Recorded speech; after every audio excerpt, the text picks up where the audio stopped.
एक तीर से कितने निशाने लग सकते हैं, लेकिन अगर निशाना लगाने वाला चालू अप्पी हो तो आप समझ जाइए एक तीर से एक नहीं, दो नहीं, तीन नहीं, चार नहीं, कई शिकार हो सकते हैं। चालू अप्पी ने एक व्लॉग बनाया, अब एक एक करके आप मेरे साथ गिनते जाइएगा। सबसे पहला निशाना भैया भाभी थे। भाई रिस्पॉन्सिबिलिटी जो है तो भाई की बैठती है, माँ बाप जो है रिस्पॉन्सिबिलिटी बेटे की कही जाती है। बेटी चाहे कुछ भी करे, बेटी चाहे तो अपने हस्बैंड को भी लाकर वहीं बसा ले और उसके बाकी लोगों को भी लाके वहीं बसाए, और उसके जो और कोई जो भी मिलने जुलने वाले हैं उनको भी लाके वहीं बसाए, और किस पे? भाई के खर्चे पर। चलिए आप कहेंगे ये तो पुरानी बात होगी, क्यों? क्योंकि अब तो भाई जाग गया है। भाई मतलब भाभी जाग गई होगी इसलिए अलग से नाम लेने की ज़रूरत नहीं है। तो वो जाग गया है तो उसने मना कर दिया, भाई हटाओ हटाओ अपना टान टबीरा हटाओ। ये क्या तुमने मेरे घर को प्लेटफॉर्म बना रखा है? ये क्या तुम मेरे घर पे ही लेकर सबको चले आते हो और खुद भी वहीं पड़े रहते हो अपनी हस्बैंड के साथ में पूरी पूरी रात, पूरे पूरे दिन। दूसरी तरफ दो बच्चों का जो खर्चा उठा रहा है वो भी बांट दिया, और अम्मी को दिए जाने वाला खर्च भी निर्धारित हो गया, पक्का हो गया।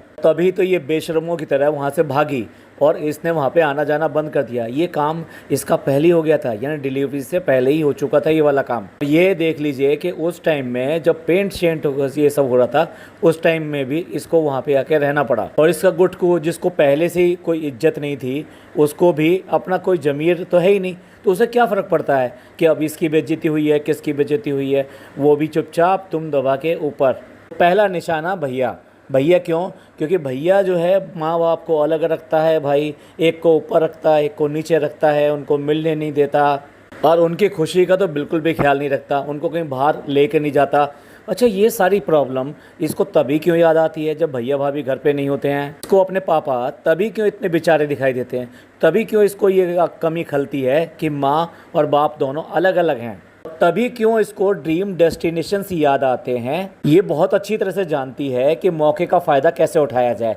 जैसे ही भैया भाभी जाते हैं, ये कोई ना कोई ट्रिप प्लान करती है और पापा और अम्मी दोनों को लेकर जाती है।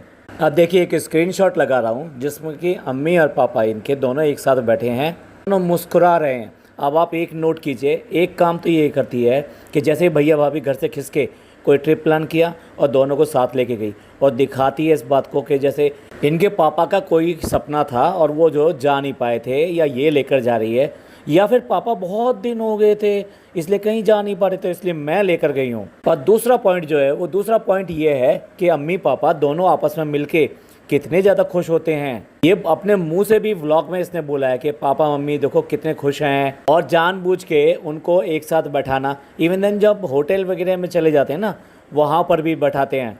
अब भैया भाभी की क्या करें, वो पुराने ज़माने के हैं, माँ और बाप को एक साथ बैठने नहीं देते। कहीं उन्हें डर तो नहीं कि हम दो बहन भाई हैं, कोई तीसरा ना आ जाए। और भाई इस उम्र में अगर कोई ऐसी बात हुई तो सेलिब्रिटी का रुतबा जो है कहाँ जाएगा, स्टैंडर्ड कहाँ पे पहुँचेगा। देखेंगे कि व्लॉग में भी इसने वहाँ पर रेस्टोरेंट में जाकर भी उनको दोनों को एक साथ ही बैठाया है, प्रॉपर तरीके से व्यूज़ वगैरह भी लिए हैं, उनको मुस्कुराते हुए दिखाना, हंसी मजाक करते हुए दिखाना। ये इसकी ख़ास तौर से स्ट्रेटजी रहती है ये दिखाने के लिए कि देखो मेरे साथ मेरे मम्मी पापा कितने खुश हैं, मैं कितना खुश रखती हूँ, मैं इनकी खुशी का ख्याल रखती हूँ और इनके लिए जो जो होता है वो सब करती हूँ। और एक बात और नोट कीजिए, एवरी टाइम जब ये पापा को साथ में लेके जाएगी तो उनके लिए कुछ कपड़े लिया तो लेकर आएगी या दिला कर लेकर आएगी। मतलब दोनों में से अंतर ये है कि आइदर वो पहले ला के रख ले और तब ये आकर दे, घर पे आकर दे दे, या फिर उनकी पसंद करवाए, जैसे इस बार करवाया।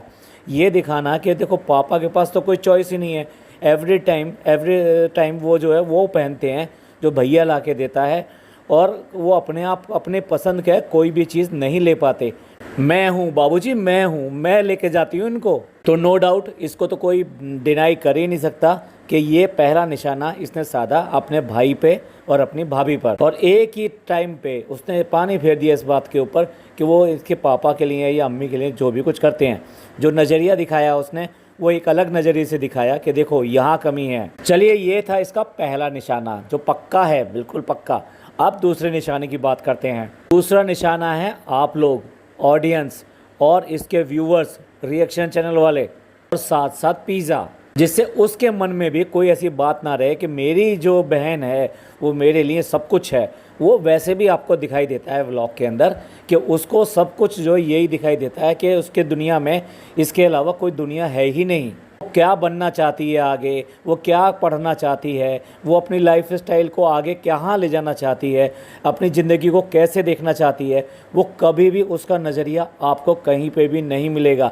उसे सिर्फ और सिर्फ नज़रिया मिलेगा चालू अप्पी का। चालू अप्पी को ये पसंद है, चालू अप्पी ऐसा कहती हैं, चालू अप्पी ने ऐसा करने को कहा है, चालू अप्पी ने मना किया है, बिना उनके जो खाना मत लेना, वो जब ही लेना जब वो कहेंगी। चालू अप्पी ये लो, नारियल पी लो, नारियल बहुत दिन हो गए हैं आपने नारियल नहीं पिया है। चालू अप्पी नहीं, बच्चे को लेकर हम नहीं जाएंगे, हम ये बच्चे को यहीं रखेंगे। चालू अप्पी कितना दर्द होगा इंजेक्शन में इसके। भाई वो तो सीधी सीधी ये कहना चाहिए कि 2.0 है, मदर 2.0 है उसकी। देखिए आप सब लोग सारे के सारे रिएक्शन चैनल वाले सब लोग यही कहते हैं कि इस बहन के लिए कुछ नहीं कर रही, इसको क्यों करके एक चैनल नहीं खुलवा कर दे देती है, क्यों करके इंस्टा अकाउंट नहीं बनाया। एक छोटे से बच्चे का जो अभी पैदा हुआ है उसका अकाउंट बन सकता है, लेकिन नहीं, इन बच्चों का अकाउंट नहीं बन सकता। जबकि इस बात के ऊपर भैया भाभी को भी लपेटा गया था जब उन्होंने अपने बेटे का अनाउंस किया। तो आप देख लीजिए ये दोबारा से एक बार फिर फिल्म चल पड़ी है।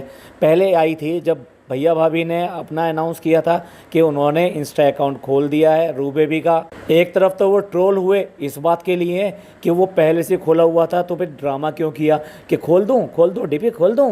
और दूसरी तरफ इस वजह से कि इन बच्चों का अकाउंट क्यों नहीं है, ये इतने बड़े हो चुके हैं, ये भी अपनी बात को एक्सप्रेस कर सकते हैं। हाँ, चालू अप्पी ने गेम खेला, और गेम क्या खेला, सिर्फ और सिर्फ इंस्टा की बात करी, यूट्यूब चैनल की क्यों बात नहीं करी चालू अप्पी। चालू अप्पी आपने सुना कि नहीं सुना, यूट्यूब चैनल की डिमांड कर रहे हैं सब लोग, क्योंकि वो देखना चाहते हैं कि ये लोग भी अपने पैरों पे खड़े हो सकें। और जिस तरह से तुम उसका दबा दबा के यहाँ शोषण कर रहे हो, जिस तरह से उनका उपयोग कर रहे हो, उनको देते कुछ नहीं हो, इवन सोने तक की तो आज तक जगह ठीक से दी नहीं है, नानी को देनी पड़ी, वो भी एक मजबूरी में देनी पड़ी। तो दूसरा निशाना लगाया गया इस बात के ऊपर कि आप लोग जो कहते हो मैं वो उसके रास्ते में बाधा नहीं हूँ, ये बच्चे खुद ही नहीं चाहते। जबकि भैया भाभी ने भी एक बार इनसे कहलवा दिया था कि भाई ये अकाउंट बनाना नहीं चाहते, लेकिन इस बार भाई पूछा वो उल्टा पड़ गया। उसने कहा हाँ मैं चाहती हूँ। सोचा होगा कि माँ मना कर देगी, भैया माँ ने भी परमिशन दे दी, हाँ बिल्कुल खुलना चाहिए। हालांकि इसने जो टारगेट किया था वो बकवास टारगेट किया था। अगर ये वाईटी पे आती तो डेफिनेटली इसके व्यूवर्स बढ़ते, क्योंकि बहुत सारे ऐसे लोग हैं जो इससे सिंपैथी रखते हैं, इसको पसंद करते हैं, चाहे ये कितना क्रिंज बना दिखाए कि भाई उसकी गुलाम बनी पड़ी है, कुछ करती नहीं है, कुछ पॉजिटिव नहीं है इसके अंदर, पढ़ाई लिखाई का नहीं है, अपने स्वास्थ्य का नहीं है, आगे के फ्यूचर का नहीं है, अपनी माँ के बारे में प्यार मोहब्बत नहीं है, अपने फादर से प्यार मोहब्बत नहीं है, अपने गाँव से प्यार मोहब्बत नहीं है। इन सब के बाद में भी लोग बाग ये चाहते थे कि ये अपना चैनल खोले, लेकिन इसने उस बात को बिल्कुल नज़रअंदाज कर दिया, क्योंकि इसे पता है कि अगर यूट्यूब चैनल खुल गया तो वो चलेगा भी बहुत चलने वाला है। क्योंकि आपने देखा होगा जितने भी सिबलिंग्स के यानी फैमिली के अंदर जिनके भी चैनल खुलते हैं वो फटाफट बहुत अच्छे चलने लगते हैं। भाई हम जैसे लोगों की बात अलग है, हम लोग मेहनत करते हैं, हम लोग किसी ऐसी फैमिली से नहीं हैं, और वो मेहनत के आधार पे ही आप लोग हमें चुनते हैं और व्यूज़ देते हैं। तो जितने भी लोग इससे सिंपैथी रखते हैं और दोनों मदर और माँ बेटी यानी दोनों से सिंपैथी रखते हैं, वो डेफिनेटली इसको हेल्प करने के लिए इसके चैनल को सब्सक्राइब भी करते और इसके व्यूज़ को देखते भी, इसके जो वीडियो या जो भी अपलोड होते हैं वो करते भी। मेरा दावा इस बात का, अगर ये बना ले तो इसका जो चैनल है वो फर्स्ट मंथ में ही 101% पूरा का पूरा मोनेटाइज भी हो जाएगा। अब प्रॉब्लम क्या होगी, प्रॉब्लम ये होगा कि जो भी कंटेंट है वो शेयरिंग में चला जाएगा और कुछ बातें हो सकता है इनकी बाहर आ जाएं, नॉट नोइंगली अननोइंगली कुछ चीज़ें बाहर आ जाती हैं। जैसे ये कोई दिखाना थोड़ा चाहती है, लेकिन फिर भी हम बहुत सारी बातें पकड़ लेते हैं। तो यहाँ पूरा अंदेशा है कि कुछ क्रॉस चीज़ें हो जाएं। और दूसरी बात, ये पैसा तो आएगा ही, और पैसा आएगा तो पैसा तो ऐसी चीज़ है कि लोगों में बहुत फ़र्क डाल देता है, और एक दिन ऐसा भी आएगा, हो सकता है कि इनके चैनल पे उसका आना भी बंद हो जाए। तो ये डायरेक्ट थ्रेट होती इसके अपने चैनल के ऊपर। भाई ये वजह है, ये अपने आसपास चलने वाले किसी भी चैनल को सपोर्ट नहीं करती, वो चाहे टूटे दांत वाला लड़का हो, फिर फनी का फ्रेंड हो जिसकी वाइफ ने चैनल खोला हुआ है। अकबर भाई जो इसी की मौधा से हैं और पहले इसके ऊपर बहुत अच्छी वीडियो बनाते थे। रुकैया का किस्सा तो सबके सामने है। और इसकी ननद डॉक्टर सुम्बुल, और किस किस का नाम लें, ये कोई भी चैनल चलने ही नहीं देती है। फनी की फुप्पो का लड़का जो इसके यहाँ पर आकर रहे था एग्जामिनेशन देने के लिए, उसका अपना चैनल भी है, लेकिन इसके बाद में भी वो इतने दिन यहाँ पे रहा, लेकिन उसका व्लॉग वहाँ पे शूट नहीं हुआ। ये एक हार्डकोर सच्चाई है कि ये बिल्कुल भी नहीं चाहती कि पिज़्ज़ा या नान इन दोनों में से कोई भी चैनल खोले। ये नहीं, इनकी फैमिली के कोई भी लोग नहीं चाहते, वो दोनों भी नहीं चाहते। ऐसा नहीं है कि ये ख़राब है, वो दोनों भी कम नहीं है। दूसरा निशाना था पिज़्ज़ा और साथ साथ हम लोग, जो भी लोग सिंपैथी रखते हैं इस पिज़्ज़ा से और इसके बारे में ये कहते हैं कि इसको यूट्यूब चैनल खिलवा के देना चाहिए, वो इसने निशाना लगाया। अब भाभी को कितना पसंद करती है ये आपको इस बात से पता लगेगा कि अगला निशाना भाभी है। और भाभी कैसे है कि जो भाभी की जो मम्मी है ना, वो घर पर हैं, बिल्कुल अकेली हैं, क्योंकि और कोई है नहीं। लेकिन उसके बाद में भी ये घर के बाकी सब लोगों को, यहाँ तक कि नानी को, जिनसे चला फिरा भी नहीं जाता, 90 क्रॉस कर चुकी है, तो वो क्या मतलब मॉल में जाके वॉक करेगी। आप देखें इस व्लॉग को, नानी के चलने के तरीके से आपको पता लग जाएगा कि उन्हें चलने में आज की डेट में कितना दिक्कत होती है। वो फ्रीक्वेंटली अपने पैर ठीक ठीक से नहीं रख सकती। अब सोचिए, नानी के लिए कह सकती है कि इनको घर पे छोड़ के कैसे जाएं, इनको जो है लेके जाना हमारी मजबूरी है। भैया मजबूरी ही कह रही है ये। दूसरी तरफ रेनू आंटी को लेके जाने की कोई ज़रूरत नहीं है, क्योंकि भाभी नो नो नो नो, भाभी नहीं। सोच के देखिए, अगर रिलेशन इतने अच्छे हैं तो नानी जो है उनके पास भी रह सकती थी, उनको वहाँ पे छोड़ के जा सकती थी, लेकिन नहीं, नानी अपनी है लेकिन रेनू आंटी अपनी नहीं है, भाभी अपनी नहीं है, और हमारे रिलेशन अच्छे नहीं हैं। अगला निशाना और सबसे बड़ा निशाना अपना खुद का हस्बैंड। इसी व्लॉग में इसने अपने हस्बैंड की बिल्कुल किरकिरी करने में कोई कसर नहीं छोड़ी। लोगों के सामने दिखाना तो ये चाहती थी कि मेरा हस्बैंड जो अब आज की डेट में मेरा बिल्कुल ख्याल नहीं रखता है और ये अपने अपने में मस्त रहता है। इन हस्बैंड ने जिस तरह के जवाब दिए, भाई फनी ने जिस तरह के जवाब दिए, वो और दूसरी तरफ ही चले गए। इसके ऊपर मैं फुल पॉडकास्ट एक बना चुका हूँ कि किस तरह से इसने अपने हस्बैंड को टारगेट बनाया और ऐसा टारगेट बनाने की कोशिश करी जिससे कि लोग बाग उसको ज़्यादा से ज़्यादा ट्रोल करें और उसको बुरा भला कहें। चलिए अगले टारगेट की बात करते हैं। अगला टारगेट है अम्मी। सबको पता है कि वो मीठे के लिए कितनी ज़्यादा शौकीन है और साथ साथ उनको मीठे की प्रॉब्लम भी है, उनको डायबिटीज़ है, उनको मना किया जाता है, भैया बहुत ज़्यादा स्ट्रिक्टली उनको मना करता है कि आप ऐसा कुछ भी मत खाना। बट ये देखो टाइटल लगा कर दिखा रही है कि अम्मी जो है मीठे में पूछ रही हैं कि क्या क्या खाएंगी और उसके बाद में जलेबी और इन सब की बातें करना। मतलब अगर आपके इस तरीके से मदर फादर के साथ में कोई प्रॉब्लम है तो आपको इस तरह से करना चाहिए कि जिससे वो उस तरफ प्रवोक ना हो, उनका मन ना करे इन सब चीज़ों को खाने का, ये करने का, या फिर उनको बहुत ही थोड़ा सा हिस्सा दे दिया जाए कि भाई ये लीजिए, आप इससे टेस्ट कर लीजिए, पर देखो आपको मना है तो आपको इसको खाना नहीं है। अब यहाँ पे अम्मी को टारगेट बनाना चाहती है कि जिससे कि लोग बाग ये कहें कि भाई वो कितना मीठे की शौकीन है, कितना मीठा, फिर भी वो बार बार वही मीठा खाती रहती हैं। दूसरी तरफ भैया भाभी भी ये व्लॉग देखेंगे भाई, और वो भी इस तरह से आके कहेंगे भाई तुमने देखो फिर भी खाया।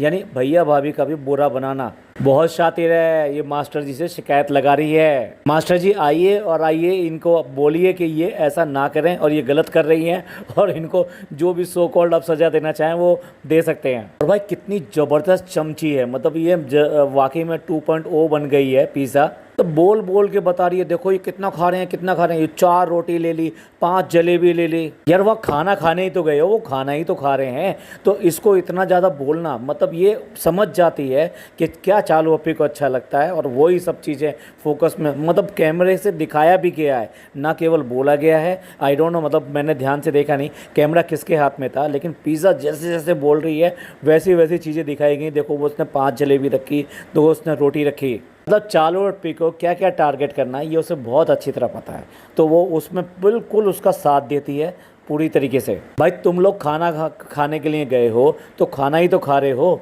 तो उसमें किसी पर्टिकुलर पॉइंट, और वो भी भाई को लिए कर रही है, किसी और के लिए नहीं, अपने भाई के लिए कर रही है कि ये इतना इतना खा रहा है। क्या वो भी डायबिटीज़ का शिकार है? तू अपना खाना देख, तेरे को बीमारियां इतनी सारी हैं। और हाँ, अपनी जो मालकिन है ना, उसका खाना दिखा, वो तो बहुत डाइटिंग पे चलती है, सबकी थालियां दिखा रही है, सबके लिए पूछ रही है, सबको पूछ रही है, बाद में निकली है। क्योंकि देखो ये प्रमोशन है, ये बेताज वाली बात नहीं है, ये प्रमोशन है। प्रमोशन ऐसे है कि उसने रेस्टोरेंट का नाम दिखाया, उसके बाद में वो थाली वाला कल्चर दिखाया, उसके बाद में चीज़ें वो भी दिखाई, उसके बाद में चलते हुए भी बोला मीनू बहुत अच्छा था, रोटी तो बहुत, वो पूरी तो बहुत अच्छी थी, और वो साथ में एक हलवे का नाम लिया, हाँ मूंग की दाल का हलवा। आप समझ जाइए, भैया भाभी भी इस यहाँ प्रमोशन के लिए ही आए थे, और ये भी यहाँ पे प्रमोशन के लिए ही आए हैं, क्योंकि नया मॉल खुला है तो इसलिए इन लोगों को प्रमोशन मिल रहे हैं, इसलिए ये लोग यहाँ पर आए थे। अगेन इसने व्यू के लिए आप लोगों को एक बार फिर टारगेट बनाया। और कैसे टारगेट बनाया? टाइटल से टारगेट बनाया, क्योंकि इसने लिखा घर वालों का सपना पूरा हुआ दुबई का। अब मुझे ये बात बता दीजिए, इतना पढ़ने के बाद में आदमी को क्या लगेगा कि डेफिनेटली इसने जो है ना दुबई जाने का प्लान बना लिया है, और उसकी प्रिपरेशन जो है शुरू हो गई हैं। तो व्यूज़ के लिए, आपको धोखा देने के लिए ये अगला इसका निशाना है कि इसने ये यहाँ पर झूठ बोला। भाई ऐसे दुबई मॉल तो ना जाने कितने सिटी में खुल गए, तो क्या वो ये कहते हैं कि हम दुबई घूम कर आ गए? आजा आजा, हमारे यहाँ वेनिस मॉल खोला हुआ है, हम तेरे को वेनिस घुमा देते हैं, इटली घुमा देते हैं, सब घुमा देते हैं। चिंता ना करिए, बाकी जो इसके खास व्यूअर हैं, इसके अंधभक्त जो है ना, उनके लिए ज़रूर वीज़ा इशू करने वाली है ये, और आपको फ्री में आराम से ये मॉल घुमा देगी, दुबई मॉल घुमा देगी, यानी दुबई घुमा देगी। आ जाओ भैया, दुबई जिसको भी घूमना है वो इससे संपर्क करो। अब ये पैकेज टूर चलाएगी इसका, जितनी चाहो चीप हरकतें इसको करवा लो। अगर होटल्स वगैरह में जाती है तो वहाँ की जो वेनिटीज़ होती है ना, उन्हें उठा उठा के लाती है। चाय की पत्ती हो गई, सॉस के पाउचेज़ हो गए, या शुगर हो गई, या बाकी सब चीज़ होगी, वहाँ से टूथब्रश वगैरह ये उठा उठा के लेकर आना, और इन सब बच्चों को भी दिखाना कि भी देखो देखो ऐसे लेकर आई हूँ मैं। और यही काम जो है मॉल में जाकर वहाँ पर शॉपिंग करने गई है, तो वहाँ पर भी यही काम कर रही है। वहाँ बहुत ज़्यादा कैंडीज़ रखी हैं, टॉफ़ीज़ रखी हैं, तो ना केवल खुद उठाई, ओहो ले लेते हैं, ओहो मिल गई मिल गई मिल गई, फ्री की चीज़ मिल गई, और साथ साथ अपने छोटे बच्चे से भी काम करवा के दिखा दिया। अभी छोटा बच्चा ये इन सब चीज़ों को क्या जाने कि ये क्या है, फ्री की हैं नहीं है, यहाँ से सारी सारी झपट लो, क्या कर लो। भाई ये चालू अपी है, ये सब कुछ दिखा सकती है, वो चाहे छोटे से बच्चे से इस तरह की हरकतें कराना हो। मुझे तो ये समझ में नहीं आता कि लोगों में कॉमन सेंस होती है कि नहीं होती है। और अगर चालू अपी की बात करें तो लगता है कि शायद बिल्कुल भी नहीं है। नहीं तो इतने दिन से इसके पास में एक गाड़ी है, और इसको आज तक ये नहीं पता कि गाड़ी का जो डिक्की है वो कहाँ से खुलेगी। आप जितने भी लोग हैं जिन जिन के पास गाड़ियाँ हों, तो क्या उनके घर में बच्चा बच्चा ये जानता है अच्छे तरीके से कि डिक्की कहाँ से खुलेगी? पर नहीं, इसको कॉमन सेंस नहीं है, या ये ड्रामा करती है। भाई भाई भाई, ड्रामे की बात याद आई, तो अब बताइए, क्या ऑमलेट बनाते समय इसे नहीं पता कि वहाँ पर उसके साथ में प्याज को भी भूनना पड़ता है? अगेन मैं जो कॉमन सेंस वाली बात कह रहा हूँ वो कहाँ चली जाती है? और जो इसके इतने अंधभक्त हैं, मैं उनसे पूछूं कि वो अगर ऐसा ही ऑमलेट अपने घर में रोज़ रोज़ बना के खिला दें तो उनको क्या सुनने को मिलेगा? उस पर भी अकल इतनी कि अभी ठीक है, मैं अलग से प्याज भून देती हूँ और उसको मिला के दे दूँगी। ऐसा कर, पानी उबाल कर दे दे, उसके बाद में चाय पत्ती भी दे देना, चीनी भी दे देना, और दूध भी दे देना, लोग बाग अपने आप डकार जाएंगे उसको। ब्रेड पकौड़े बना रही हो तो ब्रेड पकौड़े में जो पिट्ठी होती है, यानी आलू की पिट्ठी होती है, वो अलग से दे देना, और ब्रेड पकौड़े तल के दे देना, लोग बाग जो उसके साथ खा लेंगे, वही मज़ा आ जाएगा। सारी नौटंकियाँ करवा लो इससे, और लोगों पे अलग अलग तरीके से निशाना लगवा लो जो जो इसको अपने टारगेट पे लाने हैं। तो भी कैसा लगा एक तीर से कई निशाने करने वाला चालू ओप्पी का ये वाला व्लॉग? आपका इस सब के बारे में क्या कहना है, प्लीज़ कमेंट करके ज़रूर बताइएगा। ये पॉडकास्ट आपको अच्छा लगा हो तो प्लीज़ लाइक कीजिए, सब्सक्राइब कीजिए, शेयर कीजिए। थैंक यू, धन्यवाद, शुक्रिया।